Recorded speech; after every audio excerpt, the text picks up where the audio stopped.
Right, let's talk some more then about how a chancellor is chosen, because Germans don't elect a leader directly as they do in many other countries. Here's a quick look at how parliamentary elections work here. Germans don't vote directly for their chancellor. They vote for members of the German parliament, or Bundestag, by mail or in person on election day. On the ballot, there are two boxes to check. The first box is to vote for a candidate from the voter's constituency. The second box is to choose a political party to determine the overall percentage each party gets in the Bundestag. To get into parliament, a party needs at least 5% of the second vote. There are 630 seats in the Bundestag after a reform passed 2 years ago to make the chamber more manageable. It used to have more than 700 seats. On election day, the first exit polls are released at 6 p.m. When the votes are counted, if no party wins an outright majority, negotiations begin. MPs team up in coalitions to form a majority. This can take weeks or months of negotiating over policy and who will be in charge of different government ministries. Once the governing coalition is set, only then do MPs elect the chancellor, who usually comes from the party that won the most votes. So let's take a closer look now at the man tipped to become Germany's next chancellor. Michaela Küffner reports. Friedrich Merz, the man of the moment. His pledge? A U-turn on migration and the economy. His style? Decisive, say his followers. Uncompromising, even abrasive, say his critics. Trump-like at times. If I'm elected to be the Chancellor of Germany, on my first day in office, I will instruct the Federal Ministry of the Interior, using the Chancellor's authority, to permanently control all Germany's national borders with its neighbours. Zu allen unseren Nachbarn. Dauerhaft zu kontrollieren. That reaction to a deadly stabbing by an Afghan asylum seeker saw him take a political risk. He crossed his own red line by allowing the far-right AfD, for the first time in German post-war history, to become the deciding factor in securing a majority in parliament. Tens of thousands took to the street in protest.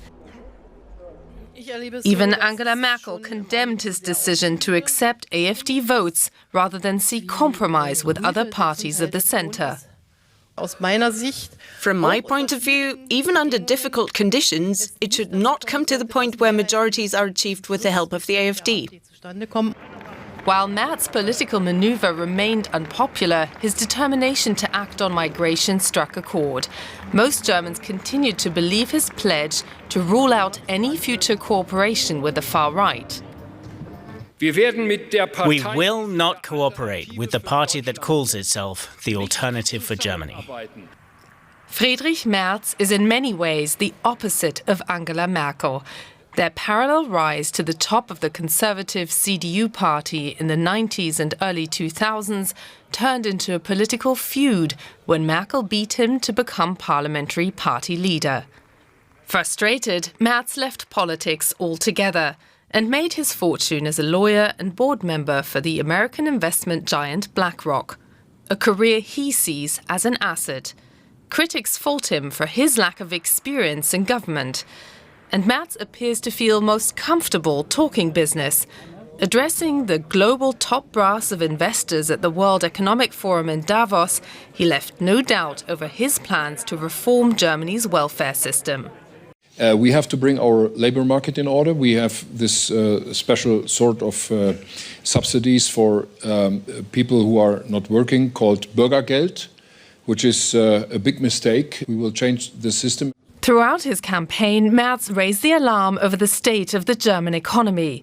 But he also warned businesses that the days of government handouts to mitigate risk are over, especially if they set up operations in China.